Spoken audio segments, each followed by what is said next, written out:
यहाँ तक तो ये बात तय है कि न्यू वर्ल्ड ऑर्डर के लिए हैकले सुलेमानी की तामीर ज़रूरी है और हैकले सुलेमानी की तामीर के लिए मस्जिद अक्सा की शहारत ज़रूरी है। अगर आलमी साजिशकार 2020 में हैकले सुलेमानी की तामीर के आगाज़ का इरादा रखते हैं तो इसका दूसरा मतलब ये है कि मस्जिद अक्सा की शहारत के नापाक मंसूबे भी 2020 ही में हैं। मस्जिद अक्सा दुनिया के तीनों बड़े मज़ाहिब यहूदी, मुसलमान और ईसाइयों के नज़दीक मुक़द्दस मकाम है। मस्जिद अक्सा की शहारत से यहूदियों के लिए तो मसला पैदा नहीं होगा, बल्कि ये मसला पैदा करदा ही उनका है और अब तो इसकी वाज़ेह तौर पर तैयारियां की जा रही हैं। अब मुसलमान और ईसाई बचते हैं। ईसाइयों को भी सेहोनियों ने लॉलीपॉप दिया हुआ है कि दुनिया पर शैतान के गलबे की तकमील का मतलब ही सैयदना ईसा अलैहिस्सलाम की दुनिया में दोबारा आमद है। ईसाइयों का एक फ़िरका एवेंजेकल के नाम से मौजूद है, जिसका कहना है कि सैयदना ईसा की दुनिया में जल्द आमद के लिए ज़रूरी है कि शैतान की दुनिया पर मुकम्मल गलबे की न सिर्फ हिमायत की जाए बल्कि इसके लिए अमली कोशिश भी की जाए। अमरीकी सदर बुश, जिसके दौर में 9/11 का वाक़या हुआ, एवेंजेलिकल फ़िरके ही से ताल्लुक़ रखता था। इस तरह से ईसाइयों की भी एक बड़ी तादाद को मस्जिद अक्सा की शहादत पर रद्द-ए-अमल देने से रोका जा सकेगा। अब सिर्फ मुसलमान बचते हैं जिनका इस पर शदीद रद्द-ए-अमल आ सकता है। अगर साजिशकारों ने इसका कोई मुनासिब बंदोबस्त न किया तो ये मंसूबा बैकफायर भी कर सकता है और ऐन मुमकिन है कि इसराइल को बैतुल मक़दस से दस्तबरदार भी होना पड़े। हैकले सुलेमानी की तामीर का मंसूबा कोई आज का नहीं बल्कि इस पर सैकड़ों बरस से काम हो रहा है। गुज़श्ता 20 बरसों से इस पर हर पहलू से काम किया गया है और गुज़श्ता 2 बरसों से तो हैकले सुलेमानी की तामीर पर अमली काम शुरू किया जा चुका है। कुर्बानी के जानवर की दस्तयाबी का मतलब ही ये है कि हैकले सुलेमानी की तामीर का अमली आगाज़ दुनिया पर एक आलमगीर शैतानी हुकूमत के साजिशकारों को भी इस पूरी सूरत हाल का अंदाज़ा है। इसकी पेशबंदी का आगाज़ उन्होंने 9/11 से किया और सेकंड्स में पूरी मुस्लिम उम्मा की तस्वीर को एक दहशतगर्द कौम की तस्वीर में तब्दील कर दिया। मुस्लिम रियासतों के हुक्मरान गुज़श्ता 100 बरसों से इन्हीं आलमी साजिशकारों के एजेंट रहे हैं, मगर गुज़श्ता 20 बरसों में इंतहाई वफादार अफराद को मुस्लिम रियासतों की हुक्मरानी के मनसब पर फायज किया गया है। ट्रंप की जानिब से सदी के मंसूबे को बाकायदा पेश करने की तकरीब तो देखें। इसमें 3 अरब रियासतों के सफ़ीर मौजूद थे। सऊदी अरब समेत दीगर अरब रियासतों ने इसका खैर मकदम करते हुए इसे खुशाइंद करार दिया। इससे मुस्लिम उम्मा को काबू करने की कोशिशों का अंदाज़ा लगाया जा सकता है।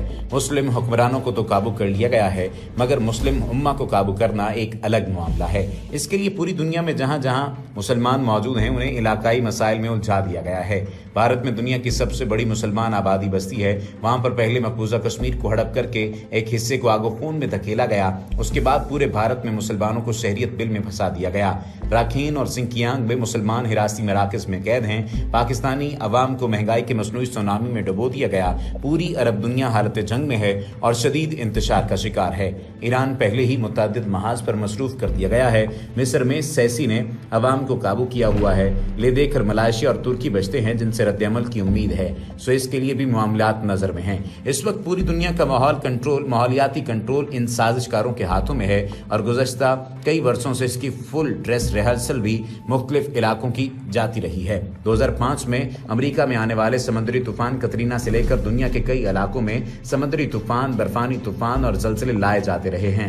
मुत्तहिदा अरब अमारात और सऊदी अरब में होने वाली हालिया बारिशों ही से हालात का अंदाज़ा लगाया जा सकता है। ऑस्ट्रेलिया के जंगलात में लगाई जाने वाली आग अभी तक काबू में नहीं आई है, बल्कि इसका फैलाव जारी है। बायोवार टेक्नोलॉजी का अंदाजा इस मूजी वबा से लगाया जा सकता है कि इससे अब तक मरने वालों की तादाद हजारों में हो चुकी है और पूरी दुनिया का लॉकडाउन जारी है और पूरी दुनिया में दहशत की एक फजा बना दी गई है।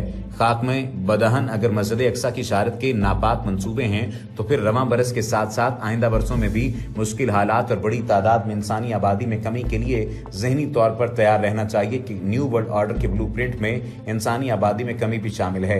इंसान रियासत का गुलाम तो बन ही चुका है, मगर इसे अब गुलामी की शराइत में मजीद सख्ती और इजाफे के लिए भी तैयार रहना चाहिए। सबसे बढ़कर मुस्लिम उम्मा के हकीकी रहनुमाओं को आने वाले वक्त के लिए अभी से मनसूबाबंदी करनी चाहिए। वक्त हाथों से फिसल चुका है, तब भी इस अमर पर तो गौर किया जा सकता है कि कम से कम नुकसान के लिए किया जा सकता है, और क्या किया जा सकता है ये भी बड़ा सवाल है। इस दुनिया पर एक शैतानी आलमगीर हुकूमत के क़याम की साजिशों से खुद भी होशियार रहिए और अपने आसपास वालों को भी खबरदार रखिए। अब अगर बात की जाए हैकले सुलेमानी की और इस मूजी वायरस की साजिशों और बशारतों की, तो ये बहुत अहम मामला है। ताज जैसे वायरस ने मेहनती और सख्त कोश चीनियों को एक घर, मुत्तहिद और इसारकेश कौम में बदल दिया है। सेहूनियों ने ऐलान कर दिया है कि इससे चीन और मईशत की तबाही इनके मसीहा की आमद की अलामत है। जब तक तीसरा हेकले सुलेमानी तामीर नहीं होगा, ये बीमारी ख़त्म नहीं होगी, क्योंकि दुनिया का क्राउन ताज हेकले सुलेमानी मौजूद नहीं। दुनिया के मुख्तलिफ खित्तों में अवाम का अलग अलग ही रद्द-ए-अमल वाज़े आता है और America, CIA, Trump, Bill Gates और बरतानवी इदारे इस वायरस को बनाने और चीन में छोड़ने का इल्ज़ाम लगाया जा रहा है। शवाहिद पेश किए जा रहे हैं। कहीं वैक्सीन की तैयारी पर कोशिशें, लेकिन पाकिस्तान और भारत में इस वायरस पर मूजी वबा पर गाने बनाए जा रहे हैं। लतीफ़े और शुगल जारी हैं। पाकिस्तान में के मरीजों की तादाद मुसलसल बढ़ रही है। चीनियों ने की आफत से कैसे निपटा, ये बाद में, पहले ये कि इसराइल में क्या हो रहा है वो जानना बहुत जरूरी है, क्योंकि इसका पूरी दुनिया और इसमें होने वाले वाकयात से हमेशा से ही गहरा ताल्लुक रहा है। यहूदियों में मसीहा की पेशगोइयों के लिए मशहूर उनके मजहबी पेशवा मुरब्बी मेंडल केसन ने इसराइल टॉक न्यूज रेडियो की तरफ से ये बयान जारी किया और रिपोर्टर तमरीना को इंटरव्यू देते हुए कहा कि चीनियों के साथ जो कुछ हो रहा है, ये खुदा की तरफ से एक बहुत बड़ा मौका आ गया है। दो कौमों चीन और ईरान की तबाही होना थी, आलमी मईशत तबाह होगी तो हमारा उरूज होगा। ये ममालिक शैतान हैं, हमारे मसीहा के आने की शुरुआत है, ये हमारे उरूज का वक्त है। जिन्होंने यहूदियों को सताया, हमें मारा, अब इनकी बारी है। इन्हें हमसे मुआफी मांगना होगी और जल्द अज जल्द ये मुआफी मांगना होगी। ये भी बात सामने आ रही है कि बहुत सारे लोगों का ये कहना है कि वो ये भी कहते हैं कि हमारी अताअत कबूल करें, हमारा मसीह जल्द अज जल्द आने वाला है, दुनिया की तबाही होगी और हमारा मसीह आएगा। ये वो बयान है जिसकी इसराइल के मीडिया पर सुर्खियां चल रही हैं। इसराइलियात के उस्ताद और रबी एहरिया लिपो ने कहा है कि बचाव का सिर्फ एक ही हल है। दुनिया से ये बीमारी उस वक्त तक नहीं जाएगी जब तक तीसरा मोहब्बत सुलेमानी तामीर नहीं हो जाता। ये एक ताज है, दुनिया का ताज मिस है। जब तक इसे तामीर नहीं करेंगे ये बीमारी नहीं जाएगी। सिर्फ रबी ही नहीं बल्कि इसराइल के वजीर दिफा ने भी ये बयान दिया कि दिन आ चुके हैं जब तीसरा मोहब्बत बनना है, जिसका तारीख में इंतजार किया जा रहा है। ये तो इसराइल में चल रहा है, लेकिन दूसरी जानिब एक नया इंकशाफ चीन के दफ्तर खारजा के तर्जुमान यौली जियान ने किया है, जो पाकिस्तान में डिप्टी हेड ऑफ मिशन रह चुके हैं। अपने ट्वीट में उन्होंने ये तहलका खेज इंकशाफ किया कि वुहान में इस वायरस की वजह से अगर बात की जाए तो ये वायरस अमेरिकी फौज लेकर आई है। फौजी खिलाड़ियों का मुकाबला था जिसमें पूरी दुनिया से फौजी खिलाड़ी शरीक हुए थे। 369 फौजियों का दस्ता अमेरिका की जानिब से इस मुकाबले में शिरकत के लिए भेजा गया था। चीन का कहना था कि वो फौजी नहीं थे बल्कि ये वायरस फैलाने आए थे। इन खेलों के मुकाबलों में चीन ने सबसे ज्यादा गोल्ड मेडल लिए। दिलचस्प अमर यह है कि अमेरिकी फौजी दस्ते में से किसी एक ने भी गोल्ड मेडल नहीं लिया। 35 ममालिक की अफवाज में सबसे गंदी कारकर्दगी अमेरिकी फौजी दस्ते ने दिखाई, जिसे कोई कबूल करने के लिए तैयार नहीं। इस अमर ने ज्यादा शकूक पैदा कर दिए। जौली जियान ने ट्विटर पर अपने 2,87,000 फॉलोअर्स को यह पैगाम फैलाने के लिए कहा। पता चला कि ये ट्वीट उन्होंने कनाडा में कायम एक वेबसाइट के हवाले से किया जो साजिशी नजरियात के फैलाव के लिए मशहूर है। ज़ौली जियान का कहना था कि ये पढ़कर उनकी सोच बदल गई है। बीजिंग में अमेरिकी सफारतखाने के तर्जुमान से जब ज़ौली जियान के ट्वीट पर तबसरे के लिए राब्ता किया गया तो उन्होंने इनकार कर दिया।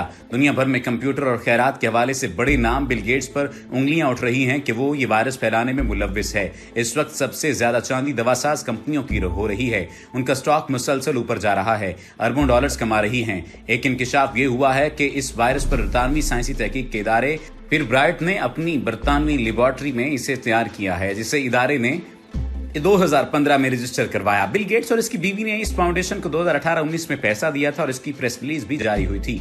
फिर ब्राइट की डॉक्टर रेखा ने दिफा करते हुए बताया कि ये वायरस इवियान है।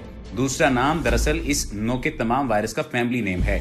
हमने ये तहकीक इस मकसद के लिए शुरू की थी कि किस तरह मुर्गियों में फैलता है। कभी भी इंसानों के लिए इस वायरस को इस्तेमाल नहीं किया गया। बिल गेट्स ने हमारी मदद की। उनका कहना था कि तहकीक पहले शुरू हुई, लेकिन बिल गेट्स ने पैसा कुछ साल बाद जाकर दिया था। लोग इस बात पर सवाल उठा रहे हैं कि क्या वजह है कि किसी भी वैक्सीन में जब भी कोई मामला आता है तो बिल गेट्स का नाम सामने आ जाता है। इस ज़िमन में भारत के अंदर होने वाली हलाकतों का मामला भी अब बिल गेट्स के तनाजुर में उठाया जा रहा है। अमेरिकी रोज कंपनी ने इस वायरस का इलाज दरियाफ्त कर लिया, जो इतवार को सारी दुनिया में दस्तयाब होगी। इसका ऐलान अमेरिकी सदर ट्रंप ने हंगामी प्रेस कॉन्फ्रेंस में किया। रोज कंपनी के नुमाइंदे भी इस मौके पर मौजूद थे।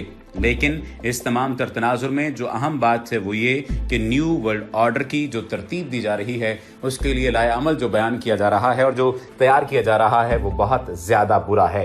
बाज़ उल्मा भी और बाज़ मुहक्किकीन भी ये बात कहते हुए नजर आते हैं कि बुनियादी तौर पर यह तरीकाकार इंसानों को तबाह करने के लिए बनाया जा रहा है और इंसानों को ही बर्बाद कर दिया जाएगा। न्यू वर्ल्ड ऑर्डर की ये किस्म بنیادی طور پر انسانوں کو تباہ کرنے کا مشن ہے، اور انسان اس وجہ سے تباہ ہوں گے کہ انسان ہی انسان کا گلا کاٹیں گے اور انسانوں کو اس وائرس کے ذریعے سے تباہ کر دیا جائے گا۔ اللہ سبحانہ و تعالی ہمیں اس بیماری سے بچائے، ہمیں اسلام پر عمل کرنے کی توفیق عطا فرمائے، اور ہمیں رسول نبی کریم صلی اللہ علیہ وآلہ وسلم کی زندگی پر عمل پیرا ہونے کی توفیق عطا فرمائے۔ وما علینا الا البلاغ المبین۔